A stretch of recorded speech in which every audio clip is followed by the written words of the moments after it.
통하여 선포되게 하시며 우리의 부모님들의 사명이 무엇인지를 분명히 발견하여 사랑하는 우리 렘넌트들이 영적 서밋으로 시대 살리는 황제로 자라날 수 있도록 역사하시고 한 사람의 렘넌트를 통해서 세계를 살리시는 하나님의 계획이 이루어지는 축복의 시간이 되기를 간절히 기도합니다. 하나님의 언약의 말씀을 통해서 우리 자신에게 먼저 이 말씀이 망대로 또 여정으로 이정표로 세워지는 복된 시간 되게 하여 주시옵소서. 항상 하나님의 말씀의 언약을 잡고 오늘도 우리 자신의 연약한 모든 부분이 치유되며 회복되게 하시고 특별히 우리 사랑하는 렘넌트들 그 중심 마음속에 오늘의 이 말씀이 담겨지는 복된 시간이 되게 하여 주옵소서. 예수 그리스도 이름으로 기도하옵나이다. 아멘. 매년 5월 첫째 주일을 렘넌트 주일로 그렇게 우리가 지킵니다. 자, 오늘 우리가 렘넌트 주일을 맞이해서 오늘 말씀을 중심으로 해서 우리 렘넌트들이 절대망대가 세워져야 되겠습니다. 렘넌트의 절대망대 제목인데요. 자, 어떤 망대가 우리 렘넌트들에게 먼저 세워져야 하는가?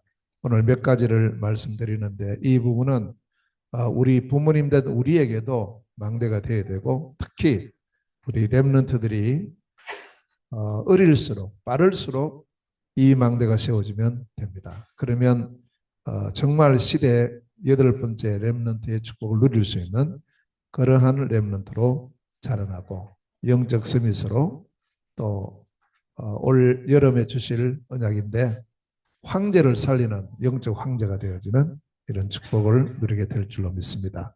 자, 렘넌트들이 렘넌트 되어지는 가장 중요한 역할은 누가 하느냐 하면 부모의 역할입니다. 그래서 우리 오늘 본문을 통해서 부모의 사명이 무엇인가 이것부터 확인하고 부모님 된 우리에게 지금 렘넌트들이 맡겨져 있어요. 그런데 이제 이 렘넌트들이 자라면 어느 날 부모 곁을 떠납니다. 이제 점점 떠나는 시간이 많아지겠죠. 지금은 거의 24 함께하고 있는데 그렇게 되어지면 이게 우리가 렘넌트들을 양육하고 또 서밋으로 또 이들에게 망대가 세워지는 이 일을 하기가 점점 어려워져요. 시간이 계속 줄어지기 때문에.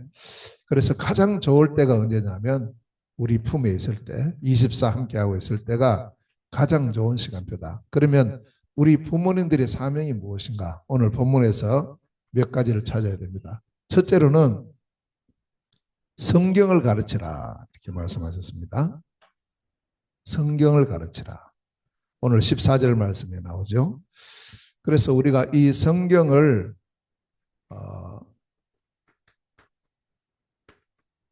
배우고 이랬습니다. 어느 정도까지 말씀을 우리가 렘넌트들에게 가르쳐야 되느냐 하면 우리 렘넌트들에게 이 말씀이 확신이 되도록 확신될 때까지 렘넌트들에게 계속 심어야 합니다. 자, 그리고 두 번째로 보면 이 디모데가 어렸을 때에 디모데는 어느 날 성인이 돼서 이렇게 신앙을 갖게 된 게 아니고 어릴 때부터 갖고요. 어릴 때부터 성경을 배운 사람이에요. 어릴 때부터. 자, 누구에게 배웠느냐 하는 것을 디모데후서 1장 5절 말씀에 나옵니다. 여기 보면 네가 어렸을 때부터 이 말씀을 배웠는데 누구에게 배웠느냐? 너의 외조모 로이스에게서 배웠다. 로이스. 그러니까 외할머니에게서부터 먼저 배운 거예요. 외할머니에게서. 그리고 또 그 믿음이 어머니 유니게로부터 배웠다. 이렇게 말씀합니다. 그러니까 이 디모데는 외할머니 또 어머니 통해서 어릴 때부터 성경을 배운 거예요. 그러니까 이 유니게와 로이스는 유대인입니다. 그래서 유대인이기 때문에 구약 성경을 알고 있고 그것을 가지고 있어요. 성경 말씀이 얼마나 중요하다는 것을 알고 그의 아들 그리고 그의 손자에게 이 말씀을 계속 가르친 겁니다. 이제 이게 격대교회라고 하는데 정말 중요한 시간표예요. 이 로이스와 유니게에서 로이스의 믿음이 유니게로, 유니게의 믿음이 또 우리 디모데에게로 전달되어지는 이런 축복을 누렸습니다. 그래서 우리가 이 후대들에게, 우리의 자녀들에게 이 말씀을 가르쳐야 될 때가 언제냐? 오늘 15절에 보니까 어릴 때에 네가 어려서부터 성경을 알았다 이랬어요. 어릴수록 좋습니다. 어릴수록 좋아요. 그런데 우리가 보통 이제 그 성경 가르치고 뭐 신앙 교육을 하라 이러면 아이고 어린 게 뭘 아냐고 이렇게 하는데 안 그래요. 어릴 때 모르는 게 아니라니까. 세상적인 여러 가지는 다 알아요. 지금도 우리 뭐 예빈이나 은빈이나 이래 보면 TV 프로그램 잘 알아요. 프로그램 안에 있는 내용도 저보다 훨씬 더 잘 알아요. 어떤 내용이 있다는 것도 알아요. 그러니까 어리기 때문에 모르는 게 아니라는 거예요. 이것 때문에 우리가 자꾸 시간표를 놓치는데 그 시간표는 언제냐? 지금이다. 이 시간표를 놓치면 안 됩니다. 그래서 우리 부모님들은 우리가 지금 시간표를 놓지 마라. 뭐 자녀가 나이가 많고 적고 상관없어요. 그래서 우리에게 하나님께서 맡기신 귀한 우리의 자녀들, 렘넌트들에게 어릴 때부터 바로 지금 이 말씀을 가르치고 말씀을 뿌리내리게 하는 것이 우리의 일인데 왜 성경을 가르쳐야 되는가? 오늘 16절, 17절에 보니까 성경은 하나님의 감동으로 기록된 것이다 이랬어요. 감동이라는 이 말의 원어적인 뜻이 뭐냐? 입김이라는 뜻입니다. 입김. 그러니까 우리가 말을 하면은 입김이 나오잖아요. 그것처럼 이 성경은 하나님의 말씀이다. 이런 뜻입니다. 그렇기 때문에 교육하기에 유익하고 우리가 성경으로 교육하고 그래서 이제 교육을 하면 교훈과 책망과 바르게 함과 의로 교육하기에 유익하다 그랬어요. 그래서 우리가 성경을 가르치라. 이 성경 말씀이 가장 유익한 그런 부분이 되기 때문에 성경을 가르치라고 했고 또 이 말씀을 통해서 어느 정도냐 능력이 임할 때까지 가르치라 이렇게 말해 17절 말씀에 보니까요. 선을 행하기에 온전하도록 능력 있는 말씀을 가르치라고 오늘 본문에서 말씀을 하고 있습니다. 자, 그래서 우리는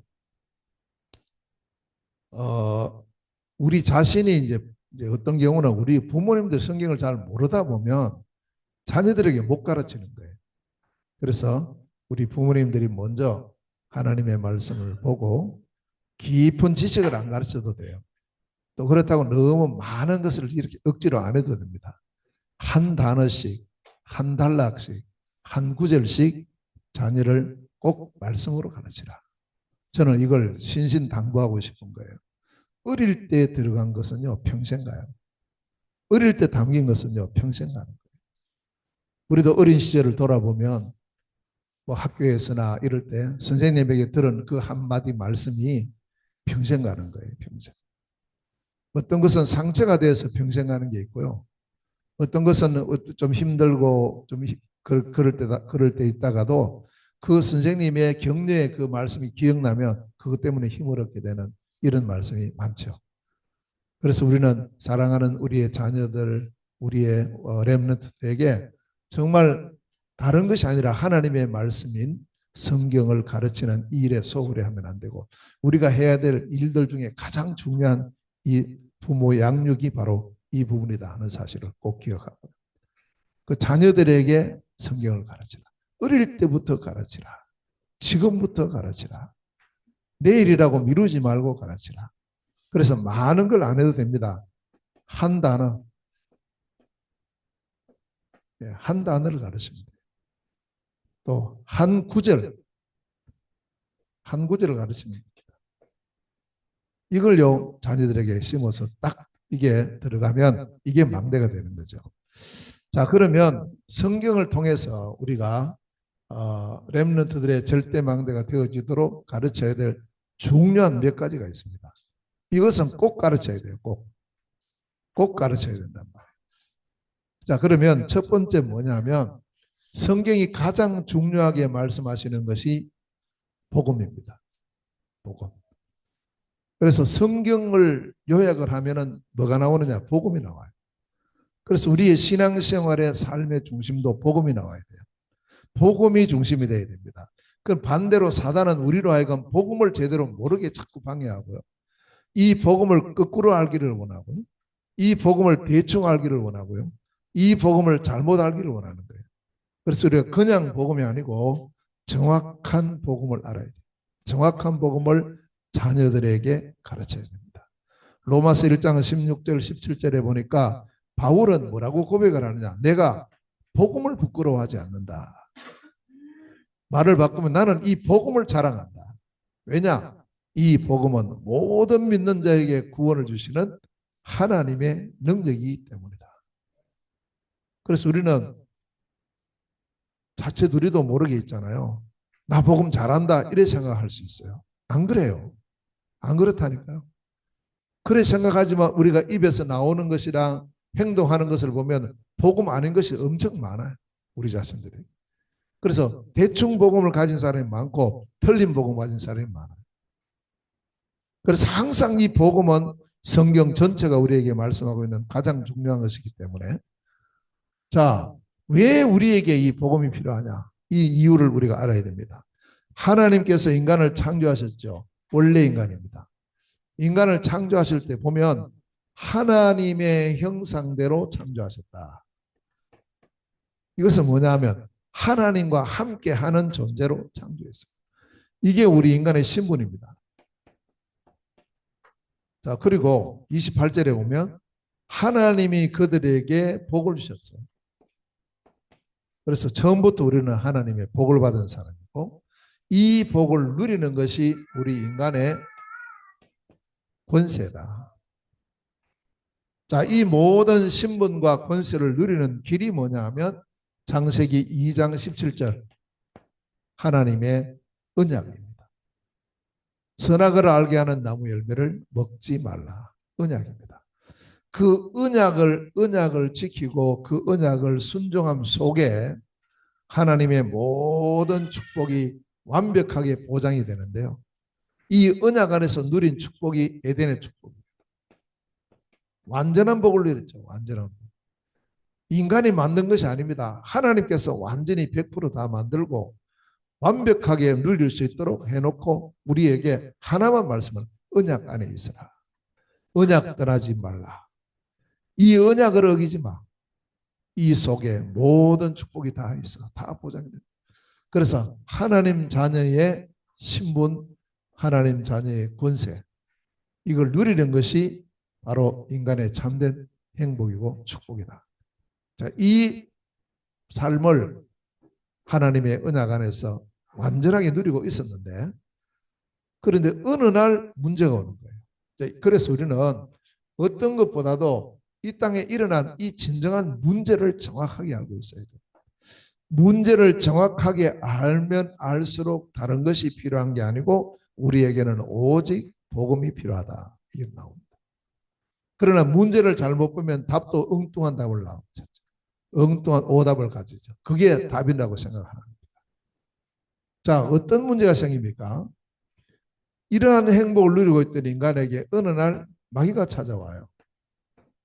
마귀는 눈에 안 보입니다. 그러니까 뱀을 이용해서 찾아왔습니다. 이게 창세기 3장 1절에서 5절이에요. 찾아와가지고 유혹을 합니다. 인간에게. 무슨 유혹을 하느냐 하면 다른 유혹을 한 게 아니에요.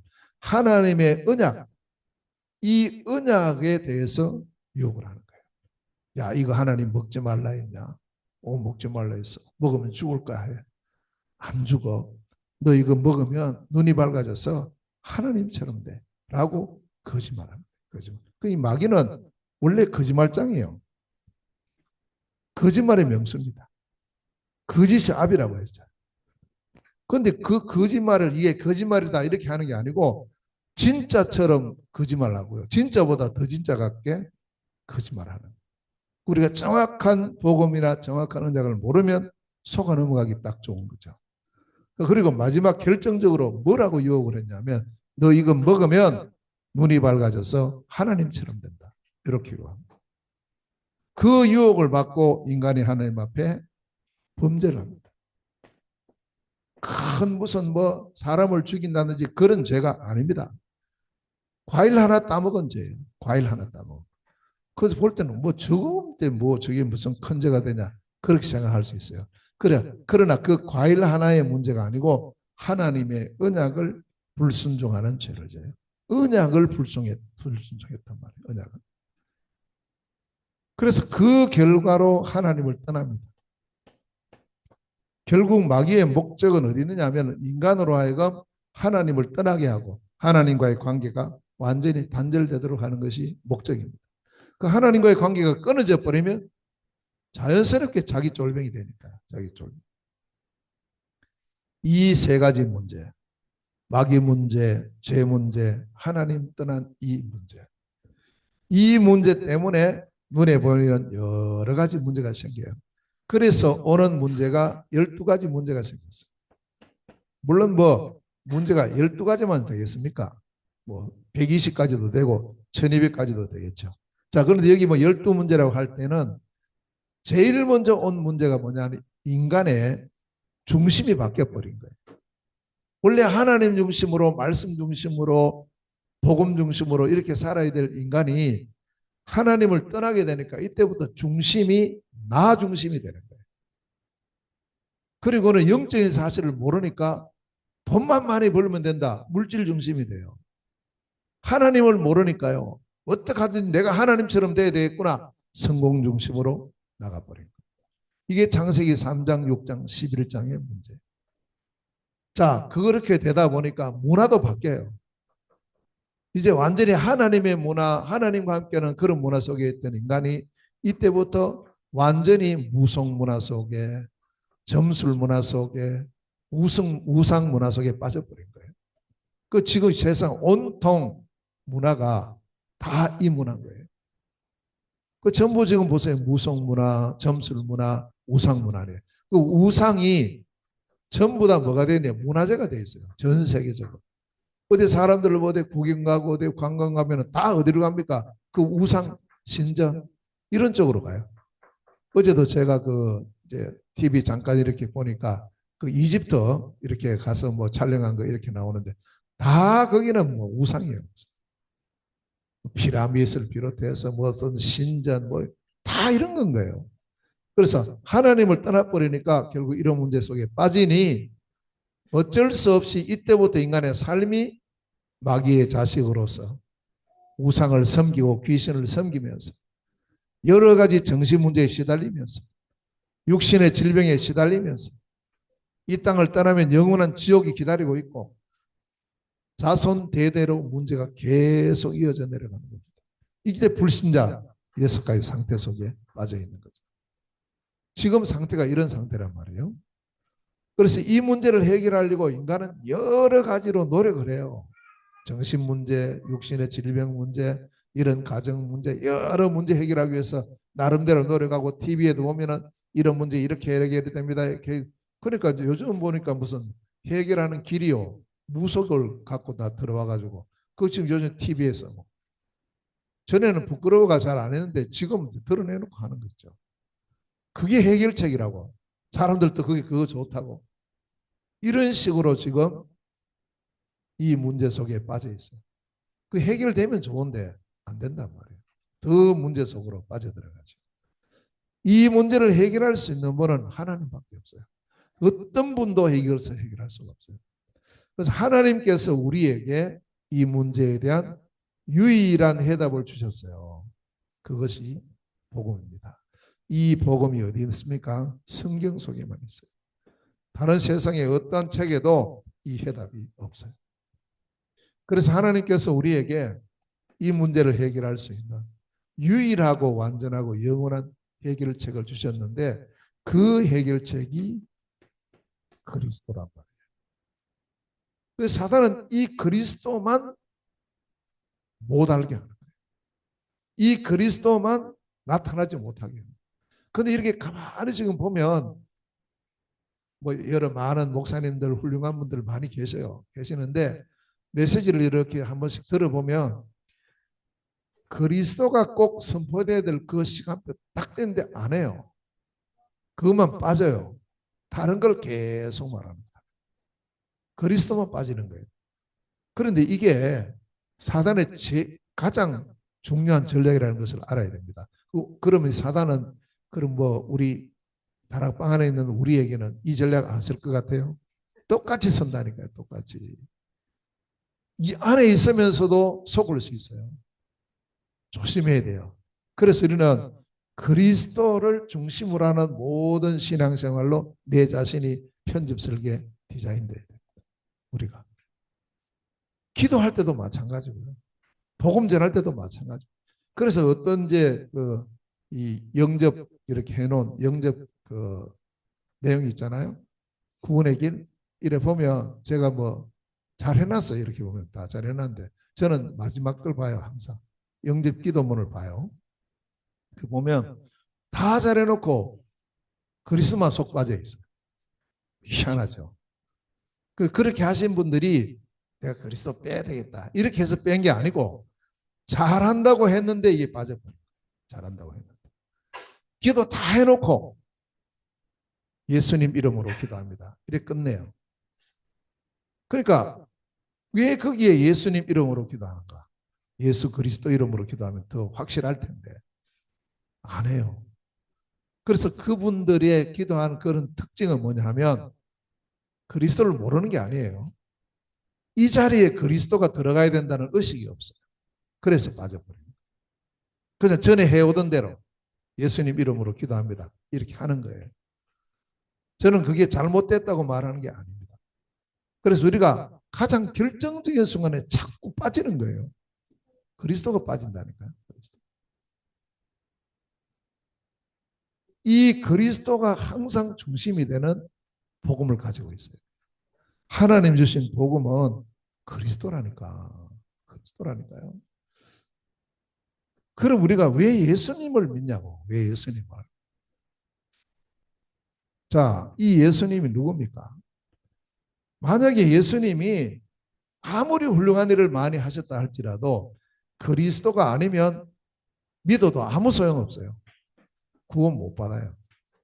그리스도가 아니면. 우리가 예수님을 믿고 예수님을 믿어서 구원받는 그 이유는 뭐냐? 이 예수가 바로 하나님이 약속하신 복음의 본질이신 그리스도란 말이에요. 그래서 우리가 예수 믿으면 구원받는다 이렇게 말합니다. 항상 그 말 속에는 뭐가 전제되어 있냐면 그리스도가 전제가 되어 있어요. 그래서 누가복음 2장 11절에 보면 천사들이 그리스도가 탄생하셨음을 알려요. 오늘 다윗의 동네에 너희를 위하여 구주가 나셨으니 곧 그리스도 주시니라. 그죠? 그리스도 주시니라 이랬는데 그리스도는 빠져버리고 주시니라 이것만 남아가지고. 저도 이제 신앙생활 할 때 있잖아요. 이제 그리스도의 복음을 잘 몰랐을 때 제 입에서 늘 뭐라고 나오느냐? 주님, 주님, 주님이라고 늘 했어요. 지금도 그렇게 해요. 지금도 일반 신앙생활 하는 사람들. 그게 나쁘냐 잘못됐냐 안 해요. 주님이라는 그 말을 하면서 뭐가 빠져버리냐? 그리스도는 빠져요. 완전히 빠져요.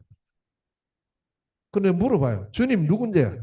뭐 하나님, 또 예수님, 뭐 그렇게 말하는 거예요. 그런데 이게 쉬우니까 주님, 주님 이렇게 말해요. 저도 그냥 주님이 아닙니다. 그리스도 주시니라. 네.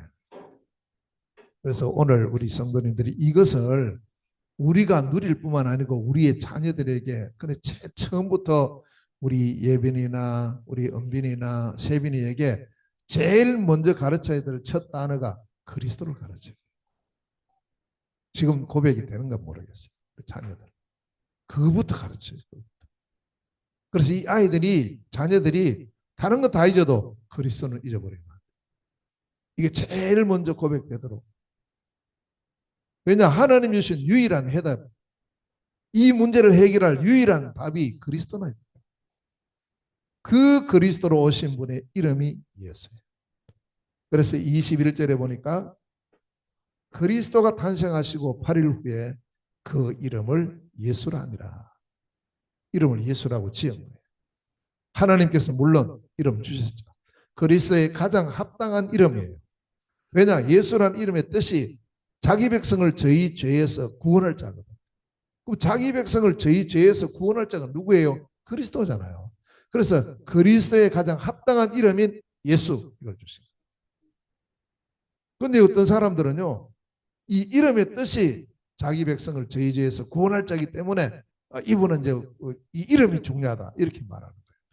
뭐 물론 일리도 있지만 진짜 중요한 것은 뭐냐? 이름이 뜻이 이렇기 때문에 우리를 구원하신 게 아니고 이 이름의 뜻을 가지신 이 예수가 그리스도이기 때문에 우리를 구원하신 거예요. 항상 그리스도가 강조돼요. 꼭 기억하셔야 돼요. 그래서 우리의 자녀들에게 이 복음, 그리스도 복음만 제대로 심어도 사실은 우리 할 일 다 한 겁니다. 이게 안 돼 있단 말이에요. 이게 안 되도록 자꾸 사단은 속여요. 사단은 이건 못하도록 합니다. 이건 못하도록. 그리스도만 모르면 되니까. 그러면 자기가 뭘 해도 왕노릇 할 수 있으니까. 꼭 우리가 왜 우리가 이런 요즘 막 어려움도 당하고 욕도 얻어먹으면서 왜 우리가 이 운동해야 되느냐? 하나님 우리에게 회복시키신 참된 그리스도 복음의 이 회복, 이 복음의 이 운동을 우리가 회복되고 우리가 이 축복 속에 있기 때문에 꼭 마음에 담으시고 그리스도라는 한 단어 속에 그래서 말씀했잖아요. 골로새서 2장 2절 3절에 그리스도는 하나님의 비밀이요. 비밀. 그 안에는 지혜와 지식의 모든 보화가 감춰 있느니라. 그리스도 안에 다 있어요. 그분이 지금 어디 계세요? 이 자리에 계세요. 그분이 어디 계세요? 지금 우리 속에 내주에 계신다. 그것을 우리의 자녀들에게 가르치라고. 그것을. 네 속에 계신 분이, 네 속에 계신 예수님 누구냐? 이 예수님이 그리스도야. 그리스도는 무엇 하신 분이냐? 이런 분이에요. 이런 모든 문제 해결자이신 그리스도. 그러니까 그리스도 한 이름으로 마귀 세력이 완전히 박살나요. 참 왕이신 그리스도. 우리의 죄와 재앙의 문제 끝이 나요. 참 제사장이신 그리스도. 하나님 따른 우리에게 하나님만은 길을 여신다니까요. 참 선지자이신 그리스도. 12가지 문제의 해결이에요. 십자가에서 죽으시면서 다 이루었다. 다 해결했어요. 왜요? 이 예수가 바로 하나님의 약속하신 그리스도시기 때문에 그렇다. 저도 이제 이걸 더 깊이 누리기를 원하고 더 잘 표현해서 잘 전해주기를 원하는데 이 표현력이 짧아가지고 하다 보면 소리만 커지고 이게 내용의 깊이는 잘 안 되는 거예요. 꼭 기억하세요. 그리스도 안에 다 있습니다. 하나님 주신 복음 놓치지 말고 우리 후대들에게 자녀들에게 가르쳐야 됩니다. 저도 이제 가만히 옛날 지난날 돌아보면 이 부분을 정확하게 우리 자녀들에게 전달을 많이 못했어요. 바쁘다는 핑계로 훈련받으러 다닌다는 핑계로 사실은 훈련받는 목적이 여기 있는데 더 중요한 우리의 후대들이 있었는데 지금 들어오면 많이 아쉬운 게 많거든요. 그래서 지금 우리의 렘넌트들을 볼 때 마음이 그렇단 말이에요. 저의 옛날에 그 생각이 늘어나요. 그래서 지금 우리의 후대들, 우리의 자녀들에게는 이 부분을 제대로 우리가 복음을 전달해야 된다.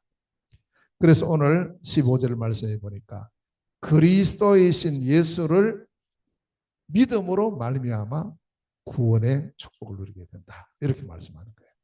그래서 오늘 본문에는 정확하게 그리스도 예수, 예수 그리스도 안에 있는 믿음으로 말미암아 구원에 이르는 지혜 이렇게 말씀하죠. 그래서 이 부분에 정확한 복음이 우리의 후대들, 우리의 렘넌트들에게 전달되어지는 이것이 우리의 후대들의 렘넌트들의 망대가 되어버리면 끝나요. 복음의 망대를 심어라. 복음의 망대를 세워라. 처음부터. 자, 두 번째입니다. 그리고 두 번째 세워야 될 망대는 기도의 망대입니다. 기도를 다른 말로 표현하면 복음을 누리는 게 기도예요. 복음 누리는 게. 그래서 복음을 정확하게 알면 이 복음 누리는 걸 보고 기도 이렇게 부릅니다. 예수님께서는 제자들에게 뭐 여러 가지를 가르쳤지만요. 전도에 대해서 이렇게 가르치지 않았어요. 전도를 그냥 보여준 거예요. 전도를 보여줬어요. 직접 보여주시고요. 데리고 다니면서 보여줬어요. 근데 예수님이 제자들에게 직접 가르친 게 있어요. 그게 뭐냐? 기도를 가르쳤다니까. 제자들이 어느 날 물었어요. 예수님 우리에게 기도 가르쳐 주세요. 이랬어요. 그래서 예수님께서 제자들에게 기도를 가르칩니다. 이게 마태복음 6장 9절에서 13절 말씀이에요. 기도를 가르쳤어요. 여기 보면 먼저 하나님께 기도하는 겁니다. 하늘에 계신 우리 아버지여, 이름이 거룩히 여김을 받으시오며 하나님 나라가 임하시고 하나님의 뜻이 이루어지기를 기도해라. 이게 중요한 기도 제목이죠. 그리고 우리 자신에게, 우리를 위해서 기도할 게 있죠. 우리에게 일용할 양식을 주시고, 의식주의 문제도 기도 제목입니다.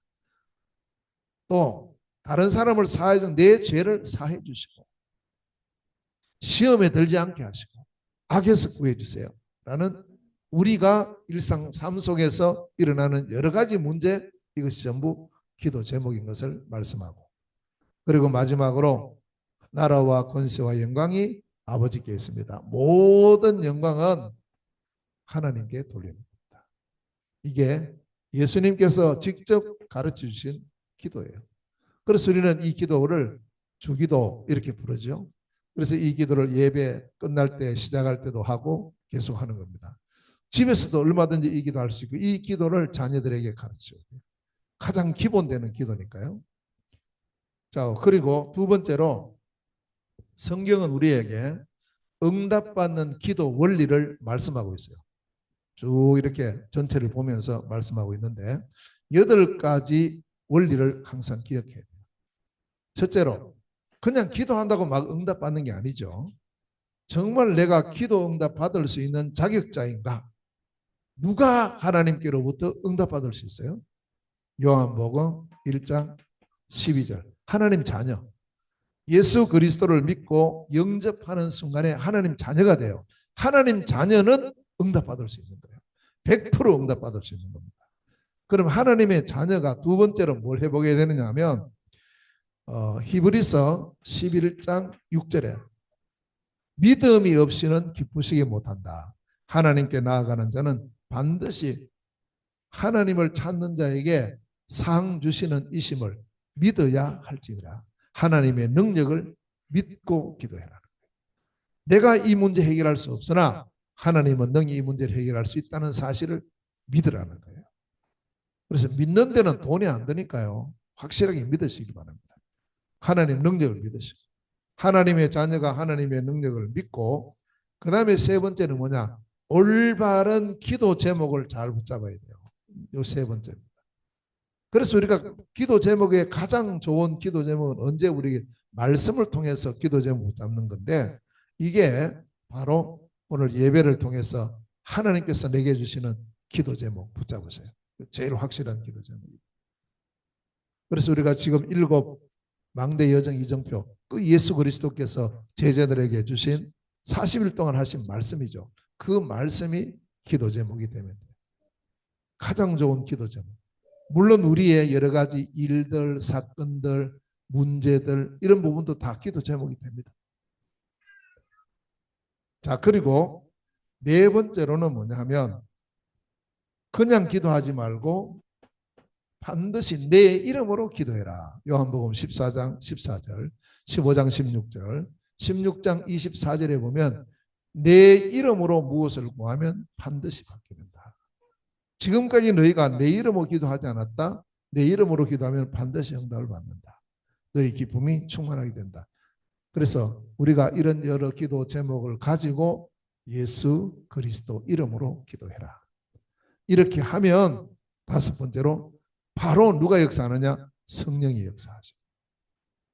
누가 역사하느냐? 천사가 역사해요. 누가 꺾이느냐? 흑암 세력이 꺾여요.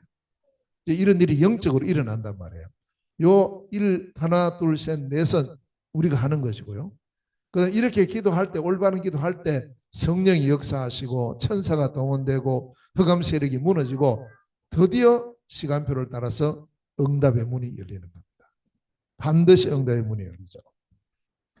그래서 마가복음 11장 24절에 믿음으로 기도한 것은 받은 줄로 믿으라는 거예요. 우리가 올바른 기도했으면 하나님은 반드시 우리의 기도를 응답하셔요. 시간표는 내가 생각하는 시간표가 아니고 하나님 보시기에 가장 좋은 시간표에 응답을 약속하셨습니다. 반드시 기도는 응답이 됩니다. 아멘. 반드시 응답돼요. 응답하시겠다고 약속하셨거든. 하나님께서. 너는 내게 부르지라 내가 너에게 응답하겠다. 자, 그래서 이제 우리는 이 8가지 원리를 가지고 실제로 어떻게 누리느냐. 기도를 누리도록 우리 후대들에게 가르쳐야 됩니다. 자, 제일 중요한 것은요. 언약을 붙잡고 기도해라. 말씀의 언약을 잡도록 해라. 이게 7망대, 7여정, 7이정표입니다. 우리가 예배 시작하기 전에 우리 찬양하기 전에 777 기도를 같이 한단 말이에요. 그게 중요한 기도예요, 지금요. 그래서 올바른 언약을 잡고 기도해라. 이게 첫 번째입니다. 언약 기도. 그래서 우리가 예배 시간에 꼭 주시는 언약, 오늘도 우리가 우리 렘넌트들도 말씀 듣고 있는데 다 기억은 못하겠죠. 한다는. 그래서 꼭 예배 끝나면 물어보세요. 야, 오늘 예배 드렸는데 무슨 말씀이 기억나냐? 늘 그렇게 확인하고, 그리고 예배 전에 오늘 이 메시지 들을 때 꼭 하나님께서 내게 주시는 게 뭔지를 잘 들어봐. 한 단어만 들어봐. 이렇게 해서 자꾸 우리의 자녀들이 이 언약이 담기도록 하는 것이 중요합니다. 실제로 그렇게 해야 되니까요. 자, 그 다음에 두 번째는 실제 어떻게 기도하게 하냐면 3가지 집중입니다. 어른들만 하는 게 아니고 우리 자녀들도 해야 돼요. 왜냐? 우리 자녀들도 다 일어날 때가 있어요. 기상. 그때의 자녀들에게 한마디 기도를 하도록 가르치라는 거예요. 한마디. 일어나자마자 이게 아니고 일어났을 때 하나님 앞에 한마디의 기도를 하도록. 하나님 아버지 오늘 저를 인도해 주세요. 그 한마디만 해도 돼요. 한마디의 기도를 하도록 기상할 때. 낮 시간에. 여러 시간 있잖아요. 그러면 뭐 애들에게 여러 가지 이거 하거든요. 우리가 공부도 가르치고 뭐 이거 다 하고 밥도 먹고 이렇게 하는데 그 1시간 한 번을 꼭 낮 시간에 기도하도록 가르쳐라. 밤에 잠을 잡니다. 우리 애들 재우잖아요. 그때 꼭 기도. 아직까지 렘넌트들이 기도할 그런 어떤 준비가 덜 되어 있는 그런 상황에는 부모님들이 꼭, 그러면 아침에 일어났을 때, 밤에 잠잘 때, 낮 시간에. 요거 했던 사람이 다니엘서 6장 10절에 보면 다니엘이에요. 하루에 3번씩 창문을 열어놓고 자기 집에서 했다는 거지. 자기 집에서 하나님 앞에 기도했던 그런 모습. 이 시간은 우리가 살아있으면 다 있는 시간이에요. 다 일어나는 시간이 있고 활동하는 시간이 있고 잠자는 시간이 있으니까요. 그때 우리가 시작할 때 뭘 했는가, 마칠 때 뭘 하는가, 또 진행할 때 뭘 했는가, 이 시간표를 놓치지 마라. 그래서 이걸 할 때 집중을 해라. 아침, 낮, 밤입니다. 이 언약을 가지고 삶 집중하면 돼요. 이렇게 하고, 자, 그 다음에 우리가 기도에서 꼭 우리가 해야 될 것이, 이걸 하고 있는 게 있어요. 우리가 24 하는 게 있습니다. 24. 우리가 24 나도 모르게 하는 게 있는데요. 첫째는 뭘 하고 있느냐 하면 우리가 호흡을 하고 있습니다. 지금도 다 호흡하고 계시잖아요. 다 숨 쉬고 있습니다. 그래서 이 호흡을 통해서 우리의 육신의 건강을 회복시키라. 두 번째 뭐 하고 있느냐 하면 우리는 여러 생각을 하고 있어요. 나도 모르게 생각이 되어지죠. 이런 생각 저런 생각합니다. 자, 이것을요. 이 호흡을 하는데 이 호흡을 그냥 하지 말고 의식을 해라. 의식. 어떻게 의식하느냐 하면 저도 이제 이번에 그 수술하고 나서 호흡하는데 조금 이렇게 뭐 문제가 있는 건 아닌데 조금 지장이 있는 느낌을 자꾸 받는 거예요. 그래서 이게 오히려 내가 올바른 호흡을 회복할 수 있는 좋은 시간표구나 이렇게 생각을 하고, 자, 호흡을 어떻게 의식하면 되느냐. 이왕 하는 호흡이기 때문에요. 길게 하고 천천히 하세요. 그렇게만 하면 됩니다. 길게 하고 천천히 하고 깊게 해라. 호흡은 하니까 의식 안 해도 하고 있으니까 길게 하고 천천히 하고 깊게 해라. 그렇게만 해도 이 호흡이 복식 호흡이 됩니다.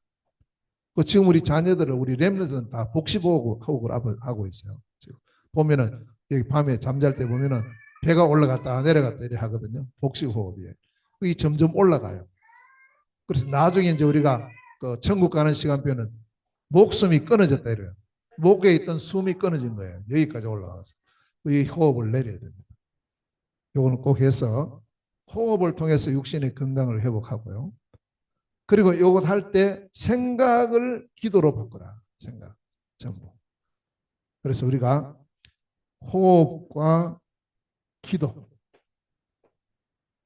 요걸 합치는 겁니다. 이걸 우리가 해야 됩니다. 꼭 해야 돼요. 그래서 이런 부분이 그냥 지나가지 말고 호흡할 때 기도하고 기도할 때 호흡해라. 같은 말인데 중요한 의미가 있습니다. 저도 지금 이걸 갖고 틈날 때마다 계속 합니다. 어디 갈 때도 전에는 멍하게 있던 그런 시간이 많았어요. 근데 이제 아니에요. 그 시간이 전부 호흡, 기도하는 시간이다. 이렇게 해서 제 나이도 이래 보니까 적은 나이가 아니죠. 보니까 뭐 대충 하고 뭐 내년에 하지 이럴 때가 안 된 거예요. 지금 보니까 이제 황혼이 된 거예요. 그래서 한 시간 하루하루가 참 귀한 그런 부분이기 때문에 그래서 우리 렘넌트들에게 이 부분을 가르쳐라. 전달해라. 어떤 전달해줘야 돼. 이것을요. 자, 그리고 세 번째 우리가 해야 될 중요한 부분이 뭐냐. 전도와 선교입니다. 이 망대를 세워줘야 됩니다. 이걸 다른 말로 표현하면 세계복음화죠. 전도 선교가 뭐냐. 복음이 증거되는 게 전도입니다. 다른 게 전도 아니에요. 뭐 이렇게 사람 데리고 어디 가고 아닙니다. 전도라는 것은 복음이 나를 통해서 다른 사람이나 다른 현장에 전달되는 걸 보고 전도라고 말해요. 그래서 우리는 이 전도의 축복 누리는 우리가 되어야 되는데 하나님께서 모든 인생을 구원하는 방법이 전도입니다. 다른 것을 통해서 구원하는 게 아닙니다. 그래서 고린도전서 1장 12절 말씀에 보면 그 21절 1장 21절 말씀에 보면 전도에 미련한 것으로 구원하시기를 기뻐하셨다. 전도가 뭐냐? 복음이 전도됩니다. 다시 말하면 복음이 아니고는 구원받을 길이 없어요. 다른 길이 있습니까? 천하인간의 구원 얻을 만한 다른 이름이 없습니다. 정확한 그리스도의 복음을 통해서만 구원받을 수 있거든요. 그럼 이것을 말해주든지 보여주든지 글을 쓰든지 전해지는 그 자체를 보고 전도라고 말합니다. 도가 전해지는 게 전도예요. 그 도가 뭐예요? 복음이죠. 복음이 전해져야 될 거예요. 자, 그래서 디모데전서 2장 4절에 보면 하나님의 소원이 나와요. 하나님의 소원. 하나님의 소원이 뭐냐? 디모데전서 2장 4절에 하나님은 모든 사람이 구원받기를 원해요. 그러기 때문에 구원받기 위해서는 진리, 참 진리이신 복음을 알아야 됩니다. 이 복음을 들어야 되는 겁니다. 그게 하나님의 소원입니다.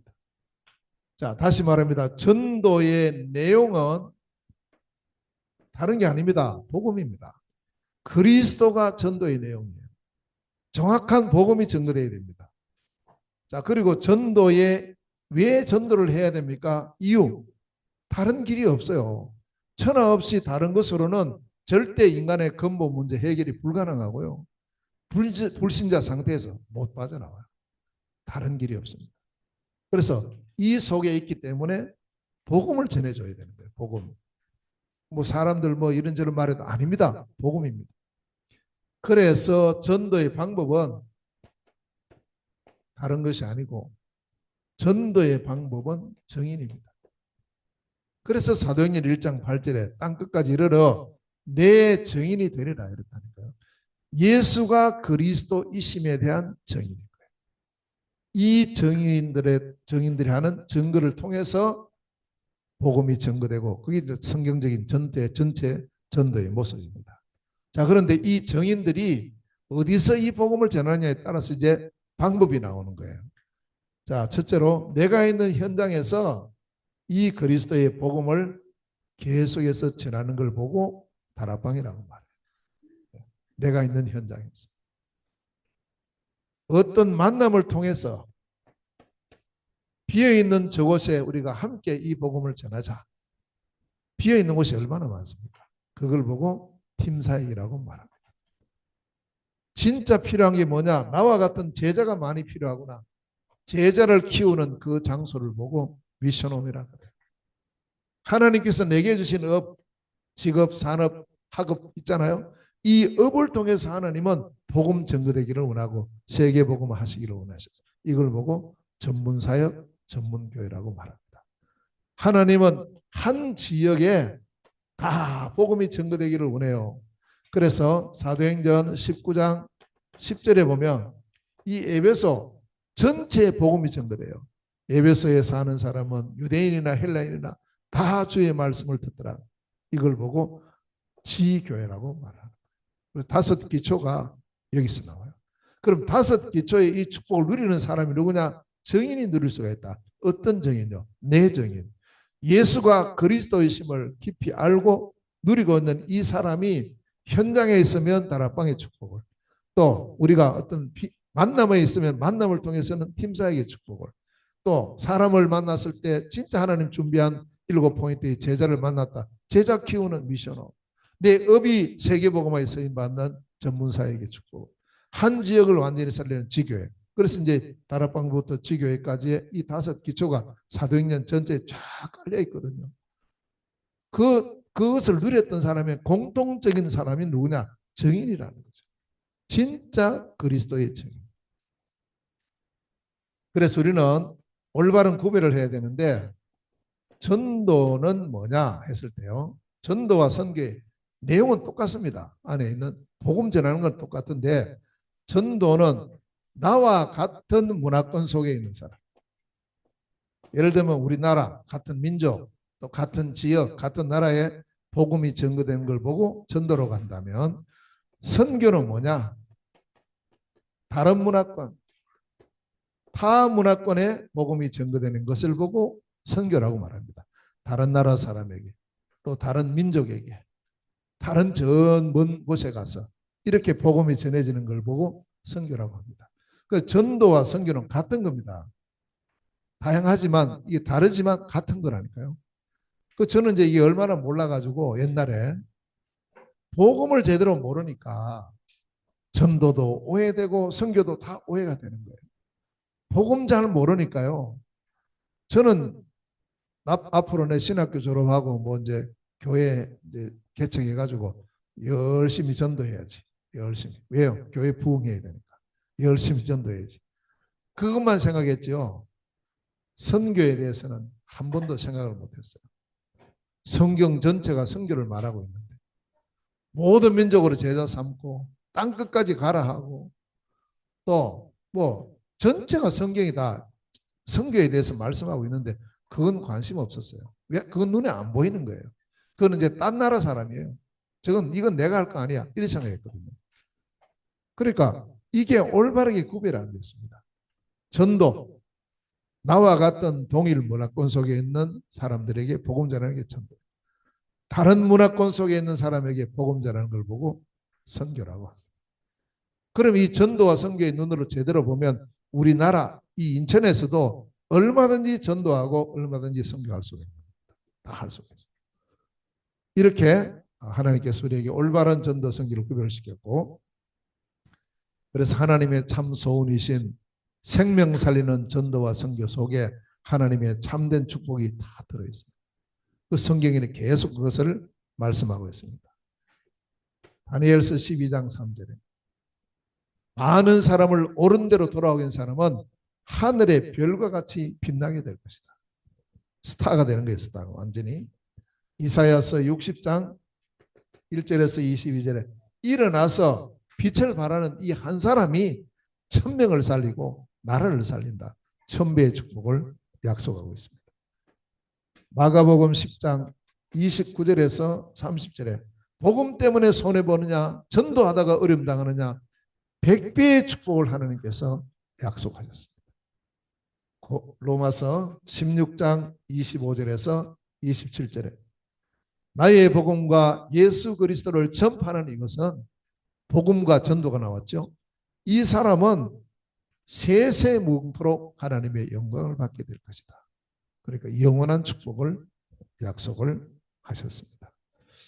자, 그래서 우리는 이제 오늘 렘넌트 주일을 맞이해서 우리 자신도 물론 이 축복을 누려야 되고 이제부터 이것이 우리의 후대들에게 꼭 전달되도록, 그래서 렘넌트의 절대망대, 세 가지의 절대망대가 딱 세워지도록. 첫째는요, 복음의 망대. 둘째는 기도의 망대. 셋째는 전도와 선교의 망대. 사실은 이것만 우리가 제대로 전달하면 부모된 우리가 해야 될 역할을 다 한 겁니다.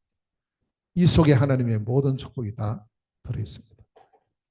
후대들에게 필요하지만 먼저 우리에게, 내게 먼저 세워져야 전달할 수 있어요. 내게 먼저, 그래서 우리를 보고 증인이라고 하는 거예요. 우리는 가르치는 사람이 아닙니다. 증인입니다. 내가 누린 이것이 다른 사람에게 자연스럽게 보여지는 것이 증인입니다. 그러니까 전도는 어렵지 않다는 거예요. 진짜 내게 복음의 빛이 비춰지면 그 빛을 받아야 될 사람은 보고 알아요. 내가 있는 곳이 바로 전도 현장이고 선교 현장이라는 사실을 꼭 기억하고, 특별히 우리 사랑하는 우리의 후대, 우리의 렘넌트들에게 절대망대 세 가지가 꼭 세워지는 축복의 한 주간, 한 해가 되시기를 주의 이름으로 축원합니다. 하나님 아버지, 은혜를 진실로 감사드립니다. 렘넌트의 절대망대의 언약을 잡고 먼저 우리 자신이 하나님 주신 참된 그리스도 복음의 절대망대가 세워지게 하시고, 기도의 절대망대, 참된 그리스도의 복음 누리는 기도의 망대가 세워지게 하시고, 이 복음이 증거되어지는 전도와 선교의 망대가 세워지는 축복을 누리게 하여 주옵소서. 이제 이 망대를 가지고 우리의 여정을 가게 하여 주시고 이정표를 남기는 축복의 생이 되게 하여 주옵소서. 사랑하는 우리 렘넌트들이 이 망대 속에 자라나서 정말 이 지역을 살리고 나라를 살리고 세계 살리는 영적 서밋으로 든든히 서게 하여 주옵시고 이에 필요한 모든 것을 하나님께서 더하여 주시옵소서. 예수 그리스도 이름으로 기도하옵나이다. 아멘.